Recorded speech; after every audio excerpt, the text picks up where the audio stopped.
I'm Sam from Cultaholic.com, and this is Graded for NXT and 205 Live, where I take a look at each show segment by segment and award each little bit a grade from A+ to F. Last week on 205 Live, we had Mike Kanellis storming out. We've got the NXT Breakout Tournament going on. It's all kicking off on Graded. So without any further ado, let's crack on with it. Hit the intro.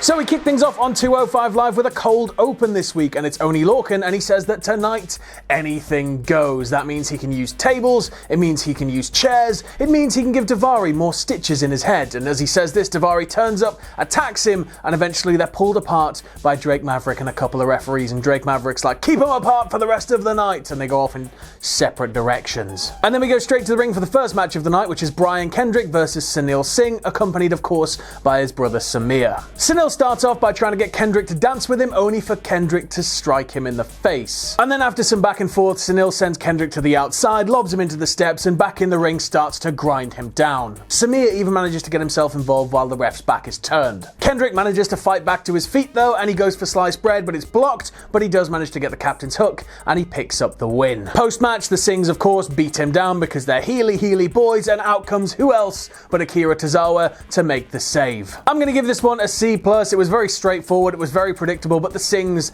are starting to slowly win me over. They're classic annoying heels and they play it well, but despite the comedy, there's also a little bit of an air of danger around them. If you leave them to get the opportunity, they are going to take advantage of it. And of course, I'm looking forward to the eventual match between Kendrick, Tozawa and the Singhs, because it'll be different to the matches against the Lucha House Party, and I think it'll be just a little bit something nice. We then go to part one of a 3-part interview thing with Humberto Carrillo, where he talks about, his upbringing in Mexico, the respect he has for wrestling that was bred into him by his family, and how difficult it was for him to leave his family behind in Mexico and come alone to America to pursue his dream to wrestle for WWE. It was very nicely produced, and it paints him out to be an absolute megastar waiting to happen, which is the truth. I just can't wait to see where this is all going to lead. We then go back to the ring for Jack Gallagher versus local competitor Devin Justin. Gallagher quickly ties him in knots, takes him to the mat. He even repeats the thing that Sonata did on Zack Sabre Jr. in the opening night of the G1, where you sort of get knotted to the rope. It was quite cool. And just as Gallagher's about to put everything to bed, Mike Kanellis in street clothes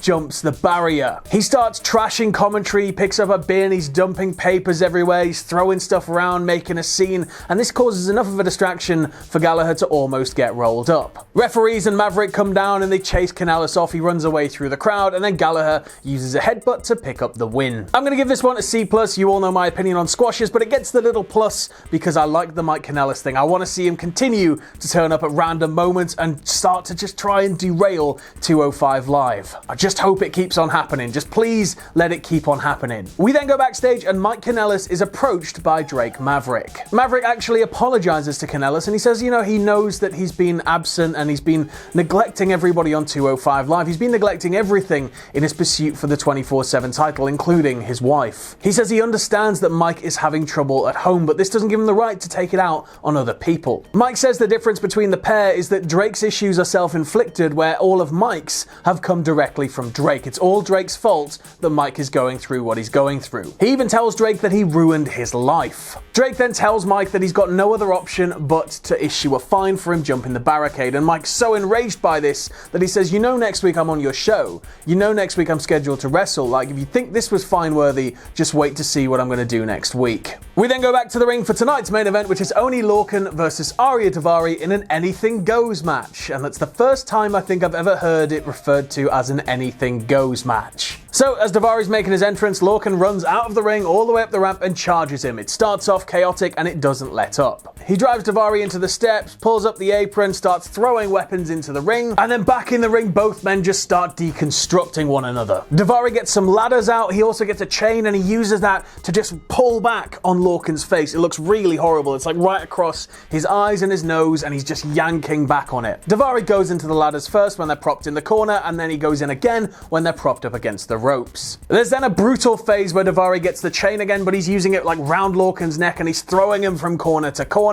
He then sets up a chair and camel clutches Lorcan through the chair. It looked nasty. He starts slapping him, he's getting in his face and screaming, but Lorcan manages to drop toe hold him straight into the chair, just face first into a set-up chair. And then there's this really cool moment on commentary side where Daivari's going to come running like off the apron and dive onto Lorcan, but mid-air, Lorcan nails him with a trash can and it just stops dead. It's like they both collide with each other and it looked horrible. And then Lorcan once again goes back under the ring and he starts launching chairs off Daivari's prone body, just throwing them. Next one, throwing it, next one, throw it like that. It was just nasty. Lorcan attempts to half and half Daivari through 6 chairs, which he set up a bit like a bed, you know, like 2 rows of 3. There's just 1, 2, 3, 4, 5, 6. But Daivari manages to shove Lorcan into it, and Lorcan is just wiped out. Daivari hits a Persian Lion splash off a ladder, but Lorcan kicks out. We've then got another table in the ring. Both are set up by the corner. Daivari puts Lorcan on it. He's going to hit the Persian Lion splash, but Lorcan manages to superplex him through it, landing on top of him and getting the pin. I'm going to give this one an A. It was a fantastic display from both guys here, showcasing the diversity of their wrestling acumen. I hope they both can move forward separately from this mini feud now, as I want to see them both getting their own respective pushes in the main event scene. I'm not saying they go apart forever, but you know, just give them a little bit of a break for now and then bring them back when they're really at that top level. And then we end the night with a hype package for Gulak versus Nice, where both men talk about how they came through 205 Live together, they were friends, and then they had a bit of a falling out and they all give each other's opinions of each other, and it's just pretty like cool, pretty well done, and it's just building massive hype ahead of their match. It really gave it that nice big fight feel, and I think we need to see more of this on Go Home 205 Lives. So overall, I'm going to give this week's 205 Live a B-. There wasn't really a lot going on story-wise apart from Mike Kanellis jumping the barricade in that main event,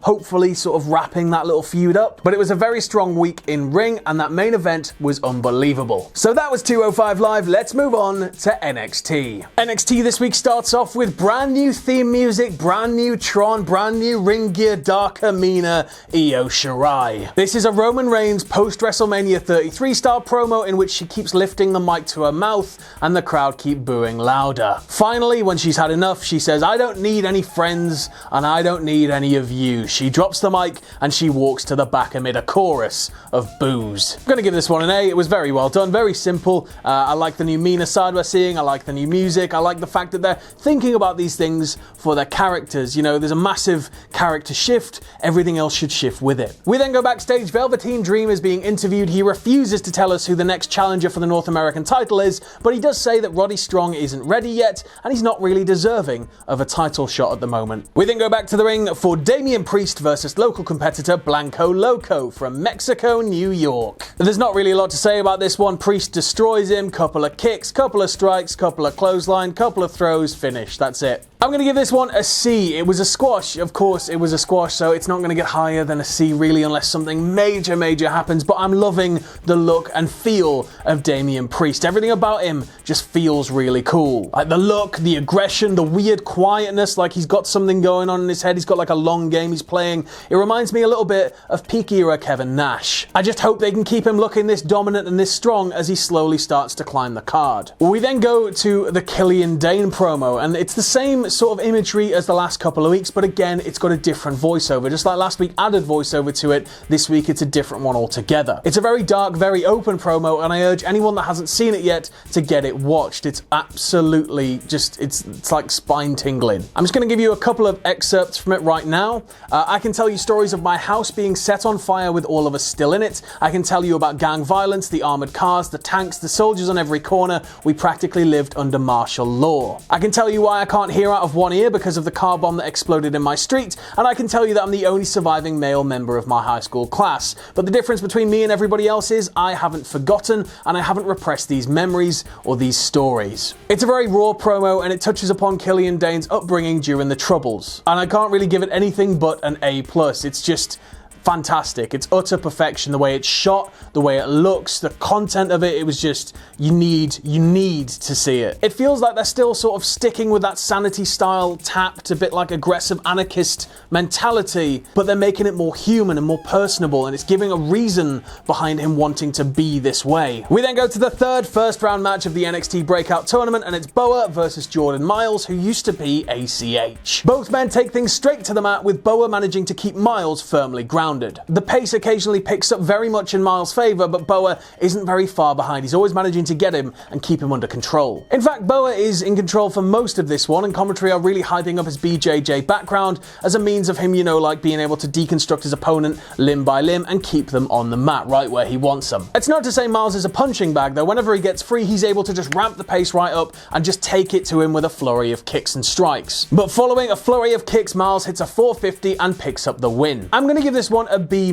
Both men look great, both men look dangerous, but I just feel like it wasn't the most all-out match that we've seen so far in the Breakout Tournament. We've had two incredibly paced matches. This was something a little bit different. But I do think once the second round's underway, we're going to have some very interesting match types, some very interesting matchups, and we're going to see some different sides to the competitors we've seen so far. We then go backstage and Shayna Baszler is being asked about Mia Yim, and she sort of runs her down. She says that backstory is the most common backstory in all of fighting. Like, I grew up in a rough area. If I didn't have this sport, then I'd be in jail. But Shayna says whenever anybody steps into the ring with her, the story always ends the same way. And I think she says it a little bit out of order because she says tap, mat, snap. So they tap, and then she takes them to the mat, and then she snaps them in half or something. I think it should be mat, tap, snap, maybe. Mat, snap, tap.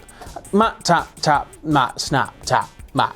We then go to an earlier today promo with William Regal outside of Full Sail. Regal's like, everybody is contacting me wanting to wrestle Kushida, like he's really, really hot property, and that trend is going to continue because coming back down to NXT to take him on next week is Apollo Crews. And then we go back to the ring for tonight's main event, which is the Street Profits versus Burch and Lorcan in an NXT Tag Team Championship match. Lorcan and Ford start proceedings with the Profits using strong tandem offense. This includes back-to-back flapjacks and like an assisted banzai drop type thing on the ropes. It was weird. But Burch eventually gets in, takes it to Dawkins, and he and Lorcan are able to keep him in the corner, tagging regularly and just keeping them away from his tag partner. And then when Burch locks in a horrible looking crossface on Dawkins, Ford does the first unsportsmanly thing of the match and he breaks it up. He comes in and stamps on him. This annoys Burch a little bit and he starts laying it in pretty thick with the strikes. Ford then gets in and cleans house, hitting a huge standing moonsault, and then the Profits start with the tandem action and really lay out Lorcan. They go to set up for that electric chair blockbuster thing they do, but Lorcan escapes and gets the hot tag to Burch, and then things devolve into total chaos, resulting in a quadruple down. Lorcan and Ford then go back and forth, with Ford hitting a massive dive to the outside, but it looked like he didn't quite get caught,